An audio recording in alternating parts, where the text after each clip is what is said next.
The headlines in 2011 have seemed grim for Michigan's school districts, which have cited fiscal woes as reasons to cut programs and courses. One district, however, has a much different story to tell. The greatest gift ever given this school district has been this recession. Oxford School Superintendent Dr. William Skilling came on board in 2007, right in the thick of the state's financial crisis. What will most districts do in this situation? They'll whine, they'll complain, they'll blame the governor, they'll blame their legislators. I said, we'll leverage this economy to create Oxford's finest hour. And Skilling believes he did just that by doing the exact opposite of what many other districts have done to save money. Well, the first thing we did is in September of 2007. This is a small step, but it was huge because it really helped to drive home the point. We eliminated pay to play, and we paid everybody back. We sent about $80,000. And that was just the start. We've added several athletic teams. We've almost doubled our entire fine arts programs. We've created a whole new orchestra program that's K-12. It starts in kindergarten with classical guitar and violin with kids.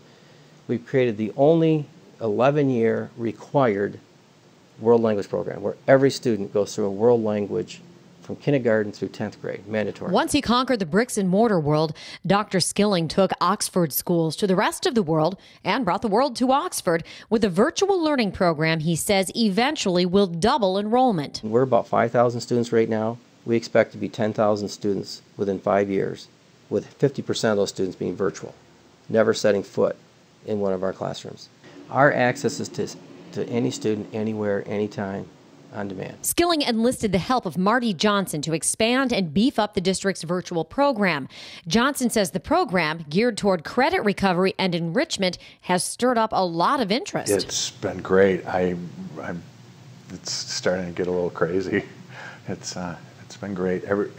Every single effort that we end up putting into the virtual program seems to produce almost instant results.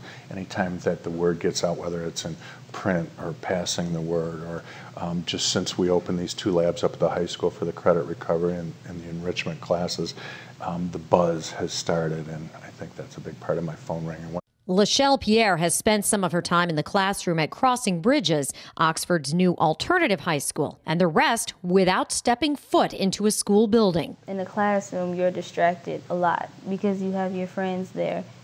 And when you're missing, a lot of work or you're not getting it, you may not always feel comfortable asking over and over again when other students are getting it.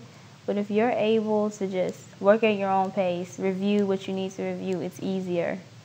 And it's not so much stress on you or pressure to get stuff done. You're able to work how you want to work. Lachelle finished up 10th grade, all of 11th, and moved into the 12th grade in just 1 year's time. It is this prospect for success that prompted Laura Blackburn to sign up her son Christopher for Oxford's virtual classroom during the summer. As a parent, I like it because I can hover in a positive way. I know what the curriculum is, so I feel safer because I didn't always have that confidence with the teacher in this classroom. If I approached them, they didn't always convey what he was learning. This flexibility has paid off for Christopher in more ways than one. A couple of weeks ago, I was at a baseball tournament in Cincinnati, and if I was in summer school, I couldn't attend anything during that week.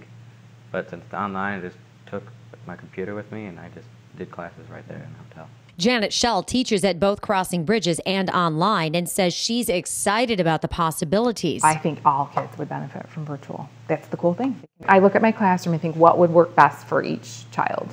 How would different ways of learning benefit? And that an at-risk population, oh my goodness, there's a whole variety of ways to help them. This supports what Mackinac Center Education Policy Director Mike Van Beek found during his research on virtual learning. That's where schools are first starting to use this new technology, is they're providing different opportunities, different alternatives to students who, for whatever reason, it's not working in the traditional classroom. And for many schools and for many students, this is doing a very good job of giving them better options. And Van Beek says virtual learning and other innovations in Oxford schools may seem like a revolutionary way to run a school district, but really shouldn't be. Absolutely not. I think the things that Oxford is doing should be a model for other school districts. They should be constantly looking at ways of providing new opportunities more choices, more options for their students in their districts.